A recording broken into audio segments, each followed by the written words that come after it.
Pour déterminer maintenant le terme de marée, je vais reprendre le schéma de la leçon précédente. Sachez que là, j'ai représenté la Terre de centre T, muni d'un référentiel que j'ai appelé le référentiel géocentrique. À proximité de la Terre, il y a un astre. Sachez que l'astre qui est là, je vais le noter là, l'astre peut s'agir par la suite soit de la Lune, soit le Soleil. Donc après, il peut s'agir, bien entendu, d'un autre astre plus lointain. Mais sachez rien qu'avec ces deux astres, on va déterminer le terme de marée dont j'ai parlé lors de la dernière leçon. La dernière leçon, j'ai rappelé quand même les référentiels utilisés. J'ai rappelé aussi les expressions des forces, ainsi que la composition de l'accélération dans un référentiel en mouvement. Sachez que là, je rappelle que le référentiel géocentrique est un référentiel qu'on va considérer non galiléen, parce qu'il est en translation circulaire uniforme autour du référentiel héliocentrique considéré comme galiléen de centre S, c'est-à-dire le centre de masse du Soleil. J'aurais pu utiliser le référentiel de Copernic. Donc sachez que là j'utilise le référentiel héliocentrique et sachez qu'on l'appelle aussi le référentiel de Kepler. Maintenant, on va écrire la deuxième loi de Newton dans le référentiel géocentrique considéré comme non galiléen, parce que c'est le caractère non galiléen du référentiel géocentrique qui va nous permettre de trouver le terme de marée. Donc, deuxième loi de Newton dans le référentiel géocentrique de Newton dans R géo, ça veut dire géocentrique. Bien entendu, comme tout problème de mécanique, d'abord je vais m'intéresser à une particule M de masse M. Donc la particule, je vais la prendre sur la ligne TA, pour simplifier les choses. Donc ici, j'ai une particule M de masse petit m. Donc cette particule, elle est à la surface de la Terre et par conséquent, elle va subir un mouvement qu'on va étudier dans cette partie-là. Donc, le système mécanique qui nous intéresse, système mécanique,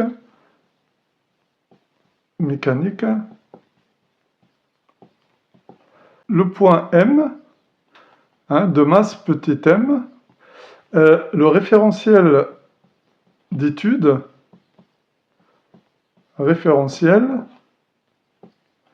géocentrique,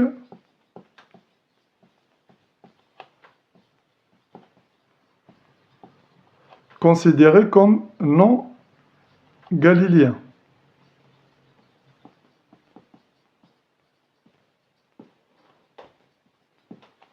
Voilà les deux premiers points. Maintenant, l'écriture de la deuxième loi de Newton va faire intervenir deux types de forces. Les forces qu'on dit forces vraies, ça veut dire les interactions gravitationnelles entre les deux planètes, dans ce cas-là, et puis des forces qu'on appelle des forces fictives, ou bien des forces virtuelles, ce sont les forces d'inertie, vous voyez, dans ce référentiel. Ça a été expliqué dans la dernière leçon sur l'introduction du phénomène des marées. Donc ici, on va écrire la deuxième loi de Newton. Ça veut dire que la masse, bien entendu, fois l'accélération du point M par rapport à R géocentrique. Donc vous voyez que c'est dans le référentiel non galiléen. Donc ça, c'est égal à la masse, ou est égal d'abord, je vais noter ça comme ça, force d'attraction gravitationnelle de la Terre sur le point M, plus la force gravitationnelle de l'astre sur M. Ça, ce sont les forces vraies, ça veut dire qu'elles sont dues à des interactions entre les planètes et qui existeront toujours, quel que soit le référentiel. Or, les forces d'inertie, bien entendu, si je fais l'étude dans un référentiel galiléen, par exemple, eh bien, ces forces n'existeront pas. Vous voyez, là, je suis dans le cas non galiléen, donc plus force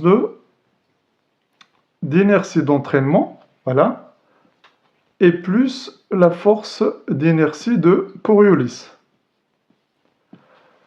Voilà la deuxième loi de Newton dans le référentiel géocentrique concernant le point M de masse petit m.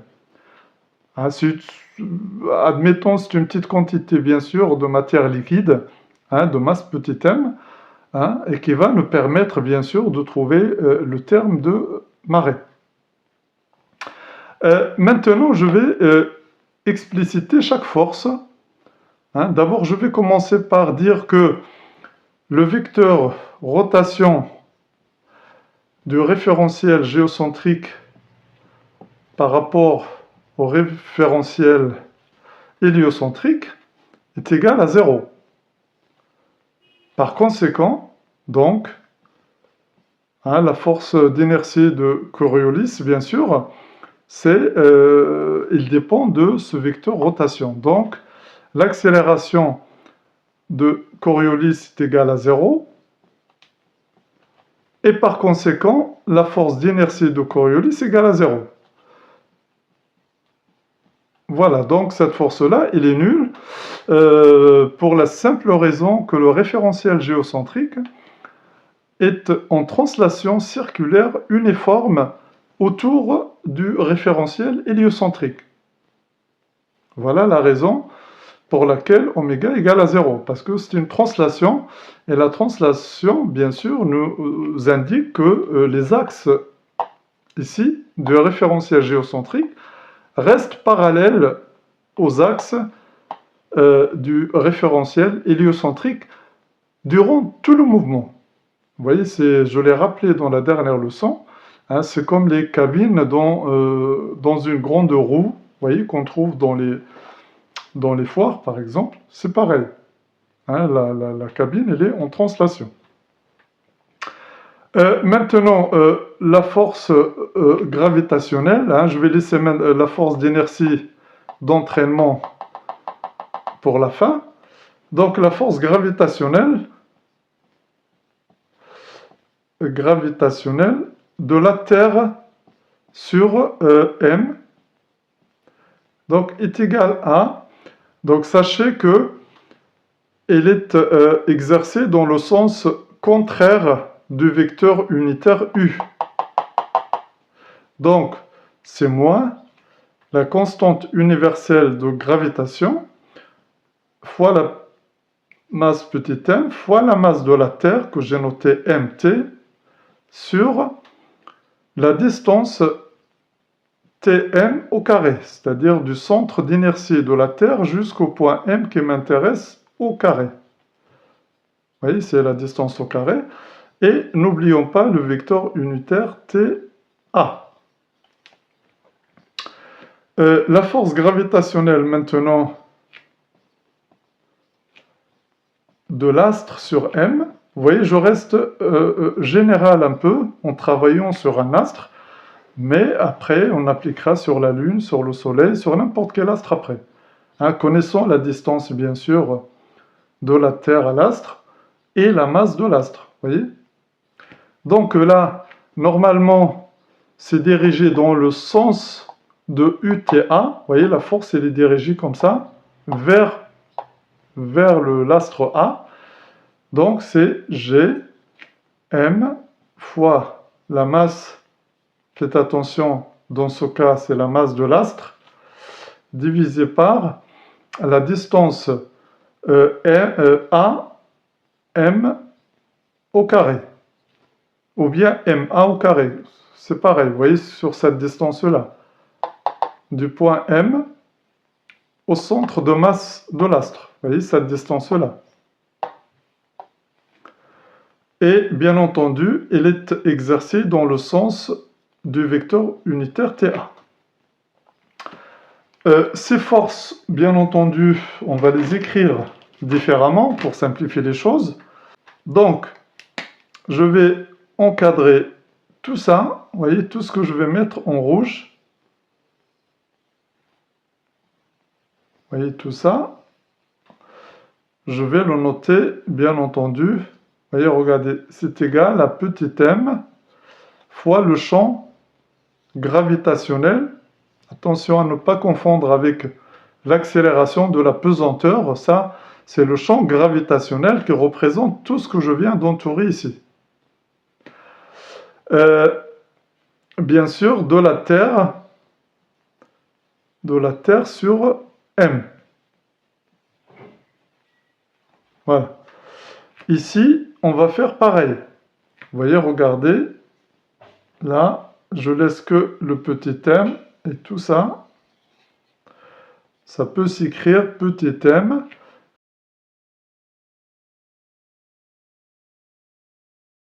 De l'astre sur M. Donc voilà pour ces deux premières forces. Maintenant, la force d'inertie d'entraînement. Sachez que normalement, c'est la force due à l'accélération du centre de masse T de la Terre dans le référentiel galiléen héliocentrique. Donc en fait, je peux noter déjà, pour trouver l'accélération. Donc je vais noter déjà la force. Donc la force d'inertie d'entraînement est égale à moins m, l'accélération d'entraînement,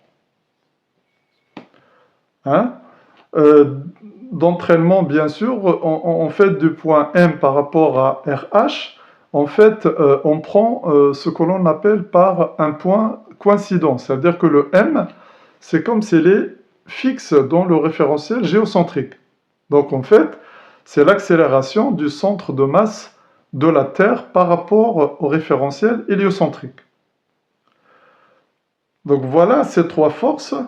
Tout ce qu'il me reste, c'est juste expliciter ce que c'est que l'accélération d'entraînement. Je vais le faire aussitôt. Et une fois que j'ai ça, je vais revenir ici pour écrire la deuxième loi de Newton avec, bien sûr, les forces indiquées ici. Bien. Que vaut l'accélération d'entraînement? Vous voyez, c'est ça la question qui fait suite à ce que je viens de faire. Donc sachez que, appliquant la deuxième loi de Newton, appliquant à nouveau, appliquant la deuxième loi de Newton,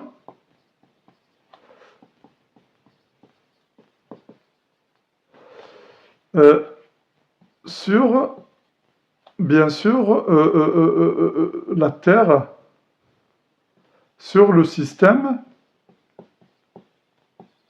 mécanique Terre. Vous voyez, mécanique Terre. Et ceci dans RH, c'est-à-dire le référentiel héliocentrique considéré comme galiléen, bien entendu.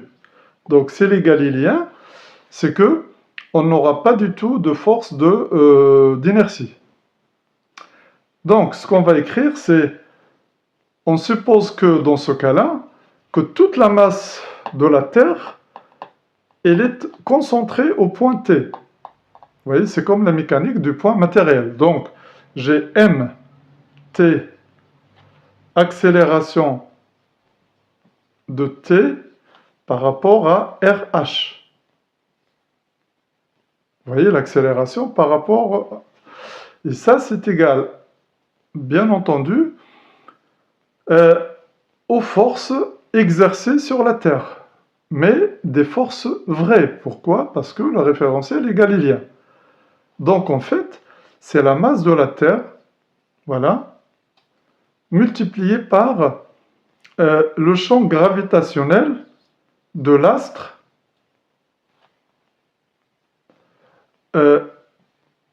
A sur T. Et je mets une flèche ici. Voilà. C'est par exemple sur la Terre, il y a deux astres, bien sûr, qui exercent une force. Eh bien, c'est très très simple. Hein. Il suffit de décrire deux fois la force d'attraction gravitationnelle. Donc ici, on simplifie par la masse. Vous voyez? Et d'ailleurs, ça, normalement, c'est l'accélération d'entraînement, ça. Vous voyez?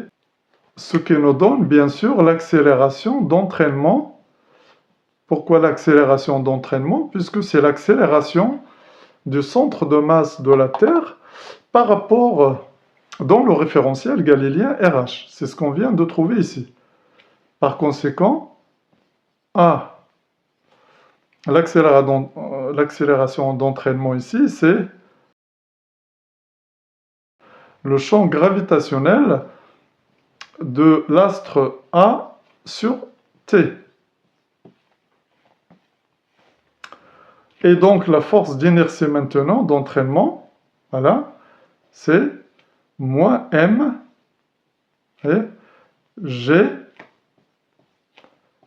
de A sur le centre de masse de la Terre. Donc voilà maintenant la dernière force. Donc retenez que l'accélération, bien entendu, d'entraînement, c'est l'accélération du centre T du référentiel, hein, géocentrique, dans son mouvement par rapport au référentiel héliocentrique. C'est comme si on suppose que le point M de masse petit m est immobile dans ce référentiel-là. Bon, maintenant, je reviens à la deuxième loi de Newton pour écrire, bien sûr, toutes les forces que je viens de mettre en évidence. Donc, la deuxième loi de Newton sur le petit point M, hein, le système mécanique, va être petit m à l'accélération du point M par rapport, bien sûr, au référentiel géocentrique, puisqu'on travaille dans le référentiel géocentrique, donc est égal à petit m, le champ gravitationnel de la Terre sur M.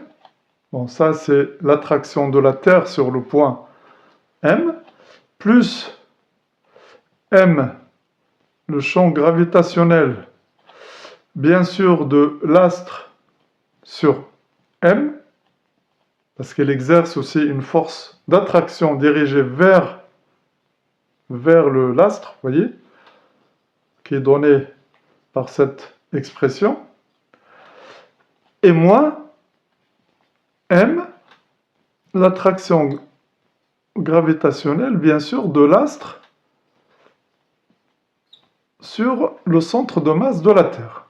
Donc, si je mets en facteur, bien sûr, le champ gravitationnel de l'astre, donc j'ai M, j'ai le champ gravitationnel de T sur M, plus petit m, facteur 2, le champ gravitationnel de l'astre d'une part sur M, moins le champ gravitationnel de l'astre sur centre de masse de la Terre. Donc, voilà la deuxième loi de Newton dans le référentiel géocentrique. Donc, qu'est-ce qu'on remarque? On remarque qu'il y a une différentielle de champ gravitationnel. Cette différentielle, elle est donnée par cette expression-là. Et c'est cette expression-là qui définit bien sûr le terme de marée, vous voyez?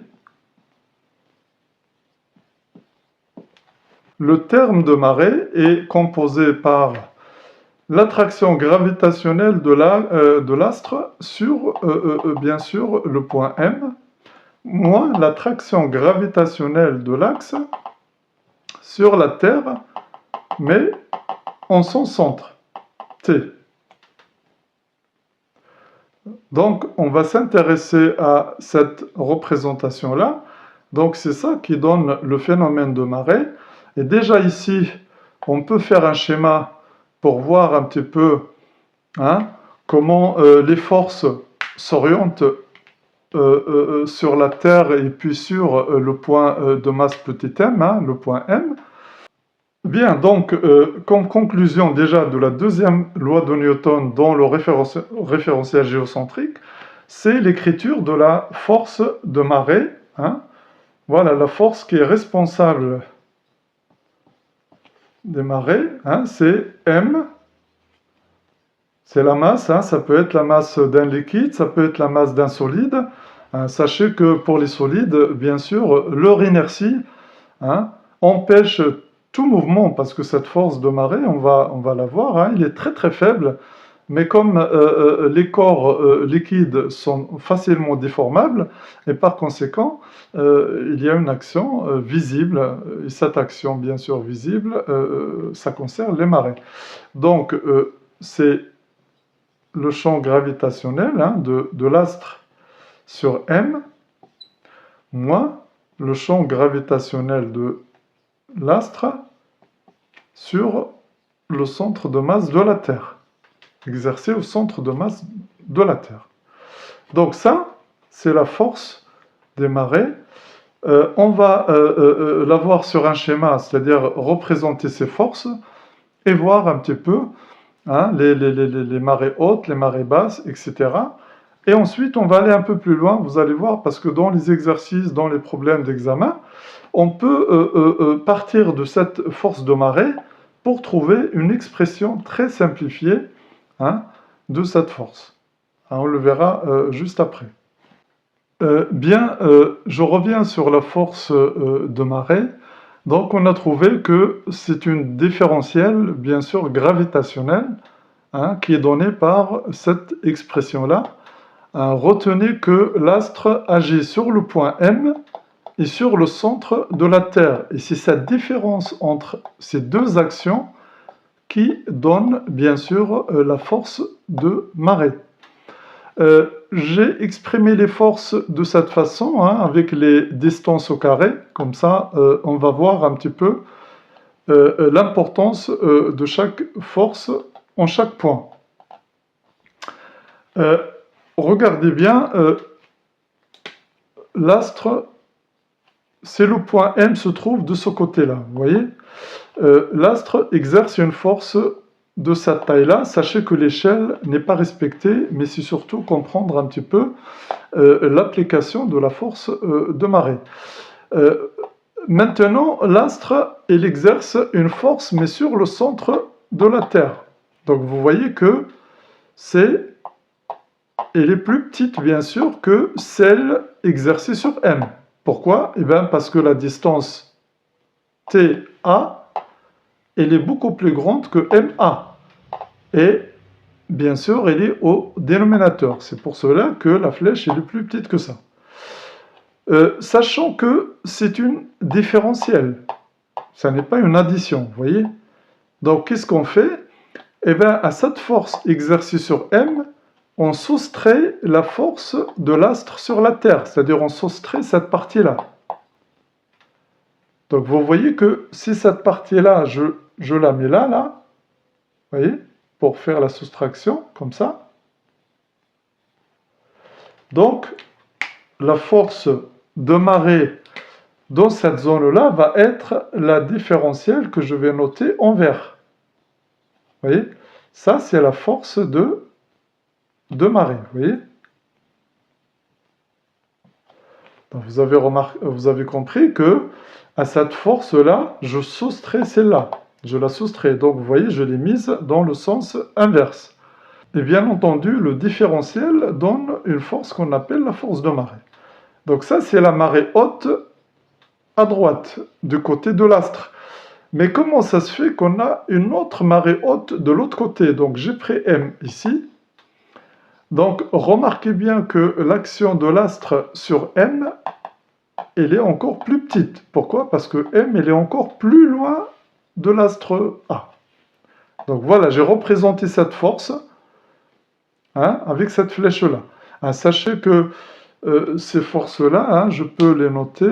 Donc sachez que cette force qui est là, c'est l'action de l'astre, vous voyez, sur M. Ici, c'est l'action de l'astre sur T. Vous voyez, que j'ai mise ici à l'envers. Pourquoi? Parce qu'on a une attraction différentielle. C'est une attraction différentielle. Maintenant, celle-là, c'est quoi? C'est le champ gravitationnel, bien sûr, de A sur M. Seulement de l'autre côté, vous voyez? Du côté opposé à l'astre. Vous voyez, les plus petites, c'est normal. Vous voyez, regardez, celle-là, elle est plus grande que celle-là, celle-là, elle est plus grande que celle-là. C'est normal, parce que ça dépend de la distance au carré. Maintenant, à cette force-là, qui est là, on soustrait, bien sûr, toujours cette force gravitationnelle exercée par l'astre sur T, vous voyez? Donc je prends celle-là à l'envers et je la mets là. Et ça va me donner quelque chose comme ça, d'accord? C'est un peu plus petit quand même. Vous voyez, sachez que les échelles ne sont pas respectées. Et par conséquent, ça moins ça va me donner une petite force qui est là. Et vous voyez, et c'est cette force-là, bien sûr, qui est responsable de la marée haute de l'autre côté. Bien sûr que la force de marée qui est donnée par cette expression peut s'appliquer aussi bien du côté de l'astre que de l'autre côté. Donc ici, c'est la force de marée qui résulte de cette différentielle-là. D'accord?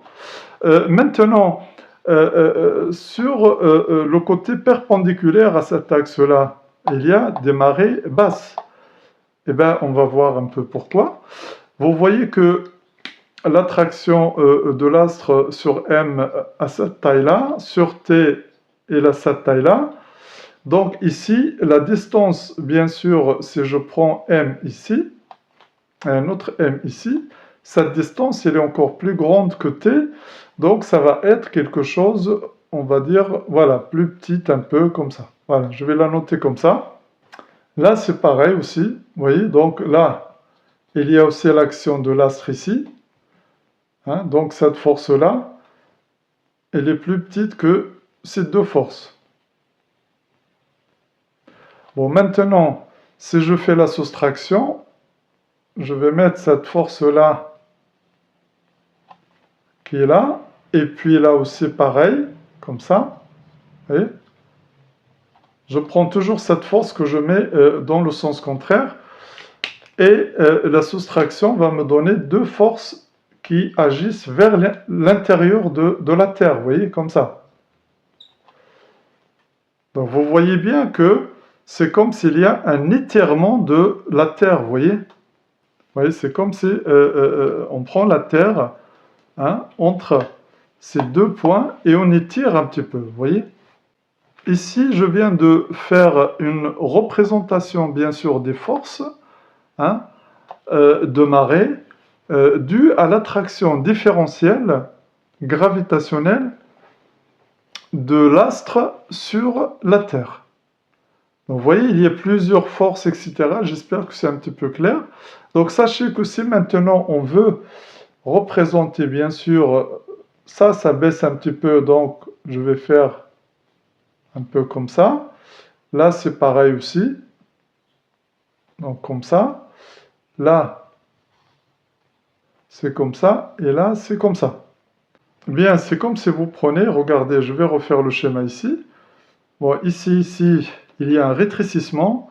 Là, il y a bien sûr une augmentation du volume.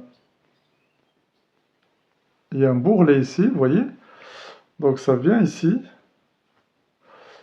Et ça vient là. Et puis après, ça part là. Donc, vous voyez que on a deux marées hautes et deux marées basses. Donc, deux marées hautes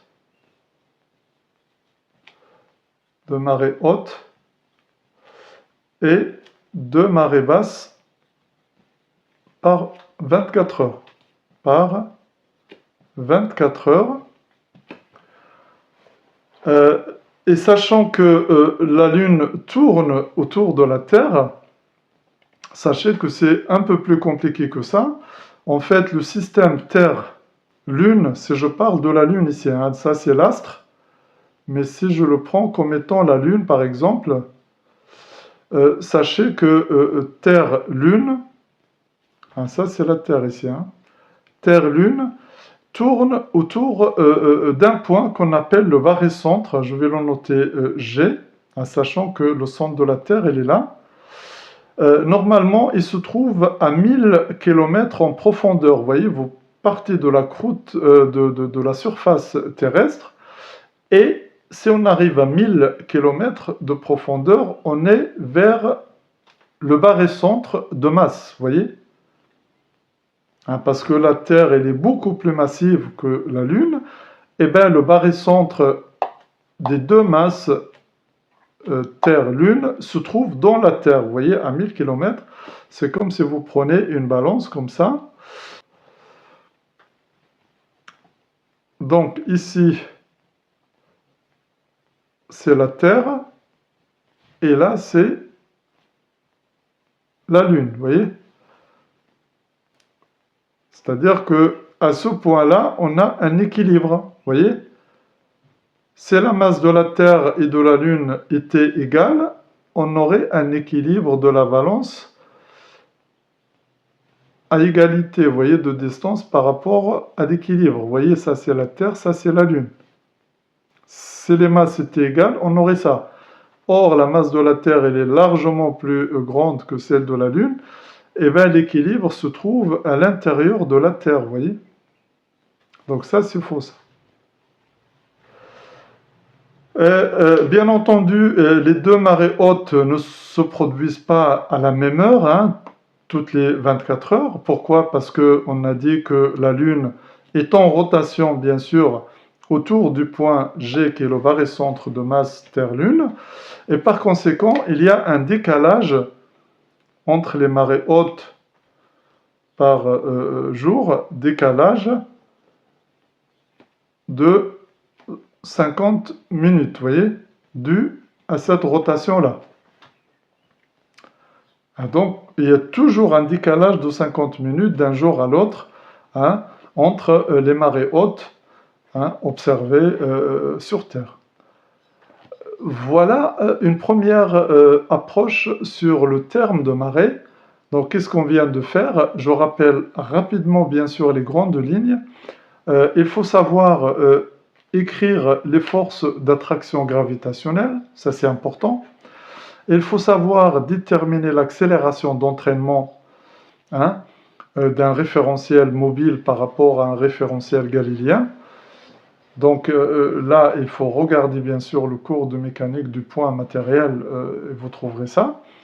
La force de Coriolis, la force d'inertie de Coriolis est nulle dans ce travail-là, parce qu'il n'y a pas de rotation du référentiel géocentrique, hein. Il ne fait que une translation circulaire uniforme, hein, autour du référentiel galiléen, qu'on a pris comme étant le référentiel héliocentrique. On aurait pu prendre le référentiel de Copernic, dont l'origine coïncide avec le centre de masse du système solaire. Or, héliocentrique, son origine coïncide avec le centre de masse du Soleil. Donc voilà, retenez ces deux choses. Ben, une fois qu'on a compris l'écriture des forces, ben, on a appliqué la deuxième loi de Newton dans le référentiel géocentrique considéré non galiléen. S'il était galiléen, on n'aurait pas trouvé la force de marée. Et cette deuxième loi dans le référentiel géocentrique a mis en évidence une expression différentielle d'attraction de l'astre sur la Terre. Donc on a mis en évidence, bien entendu, l'attraction différentielle gravitationnelle de l'astre sur la Terre. Et cette attraction différentielle gravitationnelle, qui est encore écrite ici, eh bien, c'est elle la plus importante et qu'on appelle le terme de marée ou bien sûr la force de marée, et c'est elle qui nous explique un petit peu les bourrelets qui se forment de part et d'autre de l'astre. Pas que du côté de l'astre, de part et d'autre. Dans certains exercices, on va un peu plus loin que cette différentielle d'attraction gravitationnelle. Donc, je vais laisser la force de marée écrite comme ça, et on va faire un peu de mathématiques pour simplifier bien sûr cette force et l'appliquer bien sûr sur la Lune et le Soleil. Parce que là, j'ai parlé de l'astre, ici, j'ai expliqué les forces, mais je considère bien sûr l'astre ici comme étant la Lune, si vous voyez. J'ai pris le cas général, mais si vous mettez la Lune à la place de l'astre, c'est exactement la même chose. Si vous prenez le Soleil aussi à la place de l'astre, c'est exactement la même chose. Une seule différence qu'on peut observer, et c'est ce qu'on va faire dans l'étude qui va suivre, c'est que les bourrelets qui sont là, bien sûr, ils ne sont pas les mêmes selon les astres. Un astre qui est plus près de la Terre, bien sûr, va avoir une action beaucoup plus grande qu'un astre qui est beaucoup plus loin. Pourquoi? Parce que les forces, bien sûr, d'attraction gravitationnelle ne sont pas les mêmes, puisqu'ils sont, bien sûr, en 1 sur d au carré, c'est-à-dire que le d au carré, il est au dénominateur. Plus l'astre est loin, plus la force, bien sûr, est faible. Bien, on va voir un petit peu la suite avec quelques travail mathématiques un peu. Vous allez voir, ça n'est pas compliqué et c'est bien de le faire parce que ça se pose très très souvent à l'examen. Donc on va voir ça. Bien, j'ai représenté le même schéma qu'avant. Donc je rappelle que là j'ai un astre A, de centre A. Ça peut être la Lune, le Soleil ou un autre astre. Ici j'ai pris une masse petit m d'un point M. J'ai la Terre de masse mt, l'astre ma. Une chose très importante, c'est toujours un vecteur unitaire. Moi, je choisis celui qui part de t vers a. Je l'ai noté UTA. Et je vais bien sûr m'intéresser à la force de marée telle qu'elle est notée ici. Donc, je vais noter F marée. Je vais réécrire bien sûr la formule qui est là. Seulement, je vais mettre GMA en facteur. Donc, qu'est-ce que j'ai?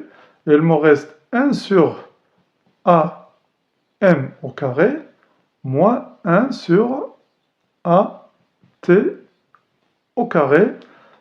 Et n'oublions pas, bien sûr, le vecteur unitaire UTA. On ne peut pas orienter une force sans avoir un vecteur, bien sûr, à droite, et celui-là, c'est UTA. La première manipulation mathématique qu'on va faire, c'est que la distance AM, je peux le trouver aussi en faisant AT moins TM. Vous voyez, cette distance de là à là, moins ça. Vous allez me dire, ça ne pose aucun problème. Donc, je vais l'écrire. Ça veut dire AM, c'est égal à AT moins TM. Ça n'est pas une écriture vectorielle. Attention, c'est une différence de distance. Maintenant, puisque j'ai AM au carré, donc AM au carré va être égal, vous voyez, je prends ça et je mets AT en facteur. Vous voyez, regardez, AT facteur de 1 moins TM sur AT. Vous voyez ça, mathématiquement parlant, ça pose aucun problème. Je ferme ça, je ferme encore et je mets au carré. Donc, ça s'écrit comment cette écriture, cette relation? Ça s'écrit AT au carré. Vous voyez, je peux le sortir, vous voyez, parce que A fois B au carré, c'est A au carré fois B au carré. Donc là, je mets A au carré fois 1 moins Tm sur AT, le tout au carré. Voilà. Sachez que Tm, puisque le point M elle est sur la surface de la Terre, à peu près, donc Tm, c'est à peu près le rayon de la Terre qui vaut à peu près 6400 km. J'arrondis à cette valeur-là. AT maintenant. AT, la distance du centre, hein, si je prends la Lune, hein, je vais prendre la Lune ici, d'accord? AT, pour la Lune, c'est 384 400 km. Si je prends A égale Lune, celle-là égale la Lune ici. Si je prends le Soleil, c'est 150 millions de kilomètres. Vous voyez, 150 millions de kilomètres. Ça, c'est que 384 400 kilomètres. Donc, pourquoi je vous donne ces valeurs? Parce que j'aurais pu ne pas les donner. Mais en général, le TM, en général, parce que c'est toujours TM, c'est toujours le rayon de la Terre, il est toujours inférieur à la distance astre-centre de la Terre. La Lune qui est la plus proche de la Terre, c'est 384 400 km, alors que les autres, ils sont à des millions de kilomètres, vous voyez. Donc, mathématiquement, règle mathématique que je vais noter en rouge, règle importante. Il y en a qui l'ont vu en maths, ça s'appelle un développement limité, importante. Si vous avez 1 plus une valeur très faible, que j'ai appelée epsilon, vous voyez, ça veut dire 10 puissance moins 6 ou 10 puissance, voilà, en tout cas une valeur très très faible, puissance n, eh ben, on peut l'écrire 1 plus n fois epsilon, vous voyez, directement. Ça s'appelle un développement limité lorsque, bien sûr, epsilon est très très très très faible devant 1, bien entendu. Donc, on va appliquer ça ici. Donc, je reprends, bien sûr, la relation qui est là, et je vais remplacer AM au carré par tout ça. D'accord? Je vais encadrer, bien sûr. Bon, ça, c'est important. Ça va être ici. Vous voyez? Donc, je vais le mettre en vert. Force, marée, est égale. M, j'ai la constante universelle, bien sûr, gravitationnelle, ne change pas. La masse de l'astre aussi ne change pas, hein, il dépend de l'astre, on verra tout à l'heure la Lune, le Soleil. Par contre, ici, je vais mettre 1 sur AM au carré avec cette écriture. Donc AT au carré, facteur de 1 moins TM sur AT au carré. Moins 1 sur AT au carré, ça ne change pas. Vous voyez?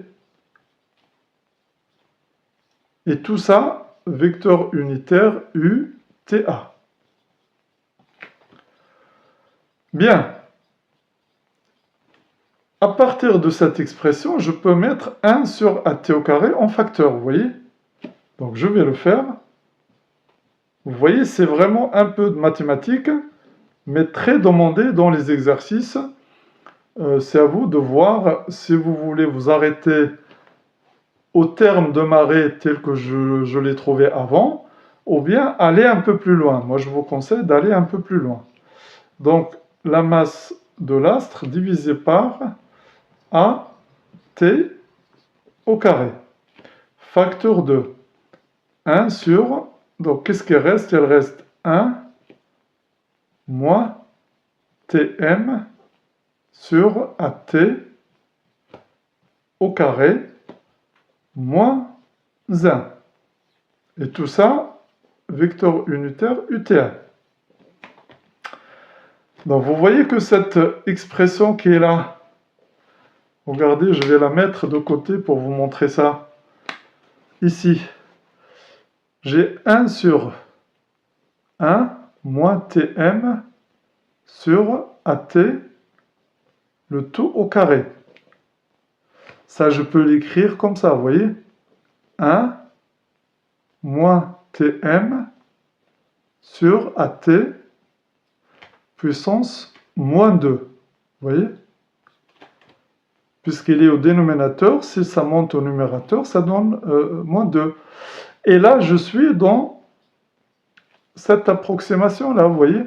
Sauf le n, c'est moins 2. Le epsilon, bien sûr, c'est tout ça. Hein? Et donc, ça va me donner, avec l'approximation, 1 plus, vous voyez, parce que mois par mois, 2 Tm sur AT.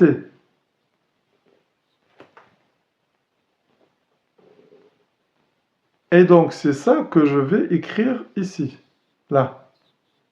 Vous voyez, il y a un peu quelques étapes mathématiques, mais sur des mathématiques quand même compréhensibles.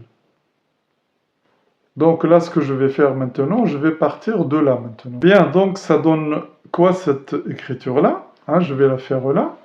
Donc j'ai F de marée. Ah, je vais juste réécrire un peu ce que je viens de faire. C'est M, G, MA sur AT au carré, multiplié par cette expression que j'ai trouvée là, c'est-à-dire 1 plus 2 Tm sur AT, moins 1 qui existait avant UTA, à ne pas oublier.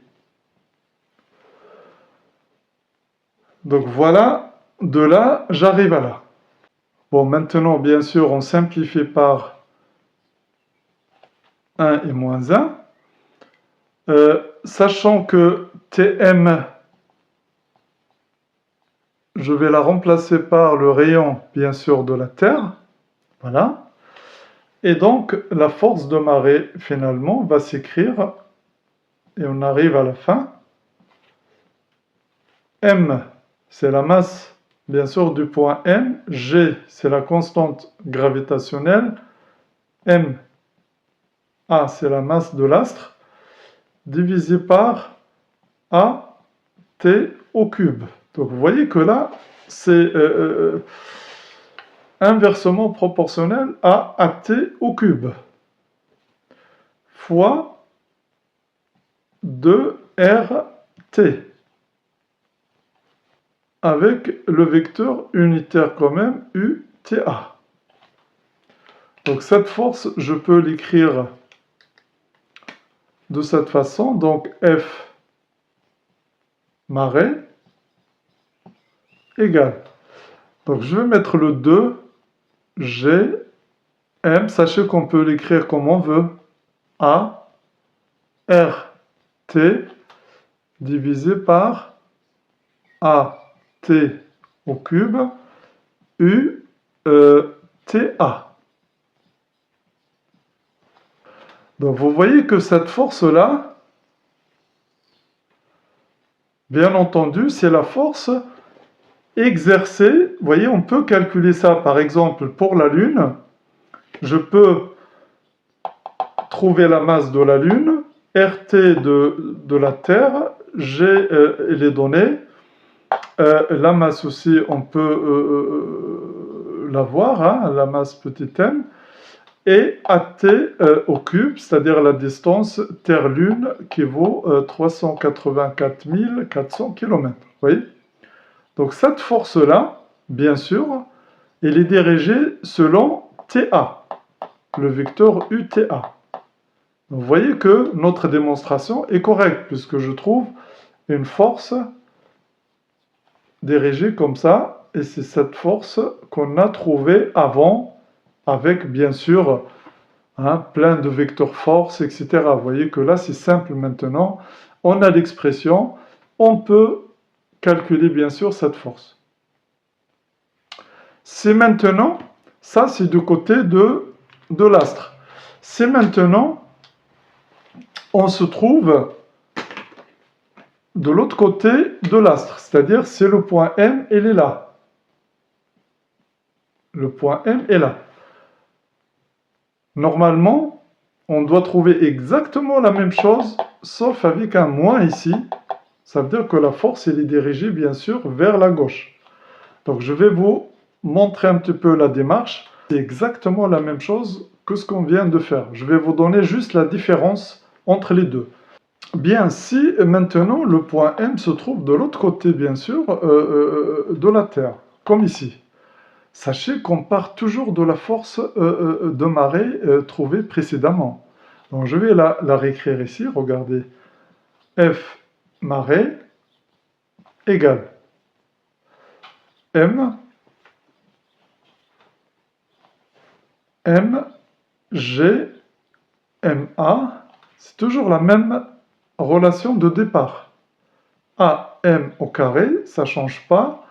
Moins 1 sur AT au carré, ça ne change pas. UTA. Donc vous voyez que rien n'a changé par rapport à la première démonstration. Maintenant, ce qui va changer, c'est le AM. Vous voyez, regardez, le AM. Tout à l'heure, le M était là. Maintenant, il est là. Donc, en fait, c'est AT plus TM. C'est une addition maintenant. Tout à l'heure, c'était une soustraction. Donc, je vais l'écrire. AM égale AT plus TM. Et par conséquent, le AM au carré que je vais introduire ici va être égal à AT au carré, vous voyez, facteur de 1 plus TM sur AT, le tout au carré. Donc, force de marée, je vais aller un peu jusqu'au bout, égale MGMA,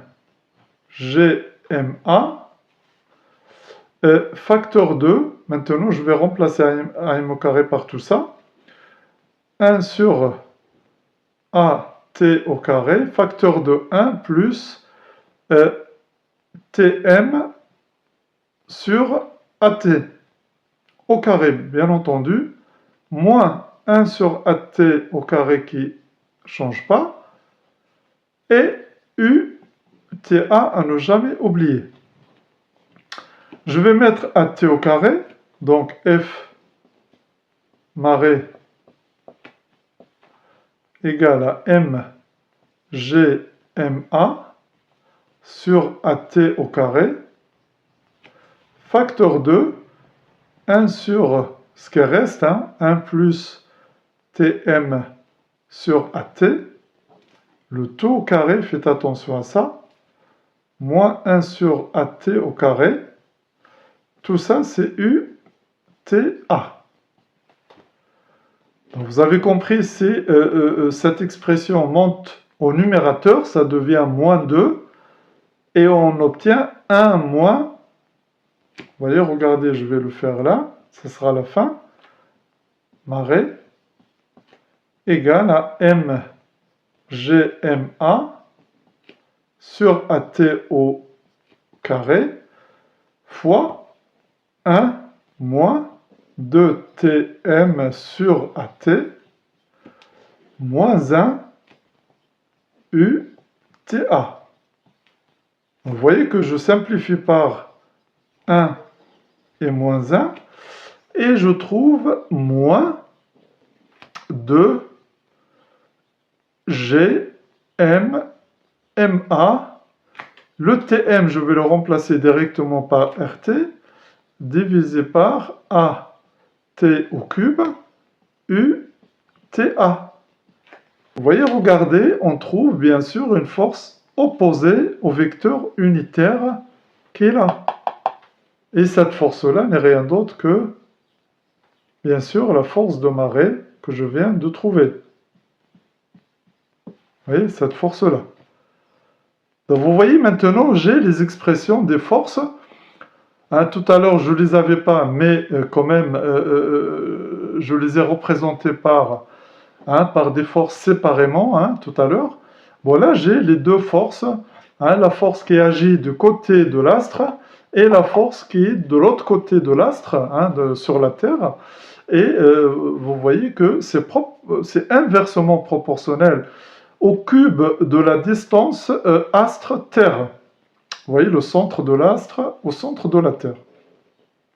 Bon, là maintenant, on va appliquer ces relations-là sur la Lune et sur le Soleil, tout simplement. Si un jour vous avez la Lune, par exemple, vous pouvez, dès le départ, la masse A de l'astre, vous l'appelez ML, c'est-à-dire la Lune, et puis AT, vous l'appelez LT, et AM, LM, etc. Donc vous avez compris un petit peu que la démonstration dans le cas général est intéressante parce qu'après il suffit de changer les lettres et puis mettre l'astre qui nous intéresse. Application donc, application.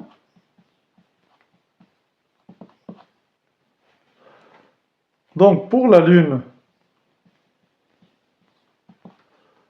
la force de marée, je vais m'intéresser que de la force qui est du côté de l'astre, après c'est pareil de l'autre côté aussi. La force de marée, bien sûr, peut s'écrire 2G, petit m, la masse du point N, la masse de la Lune, R de la Terre sur LT au cube, UTA. Maintenant, pour le Soleil, j'écrirai la même chose, sauf je remplace, bien sûr. Vous voyez que c'est pas compliqué comme ça. Mais bien sûr qu'il faut s'adapter aux questions de l'exercice qui sont données. Si on parle dans le cas général d'un astre, par exemple, vous faites avec A. Si c'est la Lune, vous mettez la Lune. Si c'est le Soleil, vous mettez le Soleil. Vous voyez ? Sur ST au cube, UTA. Donc voilà l'écriture des deux forces. Maintenant, quelle est la plus grande des deux? Quelle est la plus importante? Bien, ici, je vous ai donné quelques informations sur la masse du Soleil, de la Lune, la distance des centres de masse de la Lune et de la Terre, la distance entre les centres de masse du Soleil et de la Terre. Donc on voit bien que la masse du Soleil elle est très très grande par rapport à celle de la Lune, mais la distance aussi qui sépare la Terre du Soleil, elle est beaucoup plus grande que celle qui sépare la Lune de la Terre. Donc vous voyez bien que d'un autre côté, la masse est très grande, mais la distance qui sépare la Terre du Soleil est très grande aussi. Hein. Et de l'autre côté, la distance elle est moins grande par rapport au Soleil, hein, concernant la Lune. Donc sachez que la masse du Soleil est 27 000 fois supérieure à la masse de la Lune. Et la distance, bien sûr, Soleil-Terre, hein, elle est 389 fois la distance LT. Donc voilà quelques informations, hein, comparatives entre les caractéristiques de la Lune et du Soleil. Maintenant, pour bien comparer les deux forces de marée, hein, sachez que pour comparer deux grandeurs physiques demandées dans un exercice, il faut toujours faire le rapport des deux grandeurs physiques. Ça, c'est la meilleure réponse. Au lieu de dire la grandeur G1 est supérieure à G2, non, vous faites le rapport entre les deux. Comme ça vous donne une idée sur la valeur, bien sûr, qui différencie les deux grandeurs. Regardez là, je vais comparer les deux forces. Donc, je vais prendre la norme de la force de marée de la Lune, voilà, sur la norme de la force de marée du Soleil, vous voyez, telles qu'elles sont données dans les formules. Et vous voyez bien, si vous divisez tout ça par ça, ben, il y a plein de choses qui vont se simplifier, et par conséquent, il me reste la masse de la Lune divisée par la masse du Soleil, fois, bien sûr, ST au cube sur LT au cube. Voilà les deux choses qui me restent. Et tout calcul fait, on trouve à peu près 2,4. Donc on ne peut pas négliger l'effet du Soleil, vous voyez. Donc l'effet du Soleil n'est pas négligeable parce qu'on trouve quand même une valeur intéressante, mais pas bien sûr énorme. Hein. Tout ce qu'on peut dire, c'est que la Lune a un rôle dans les marées plus important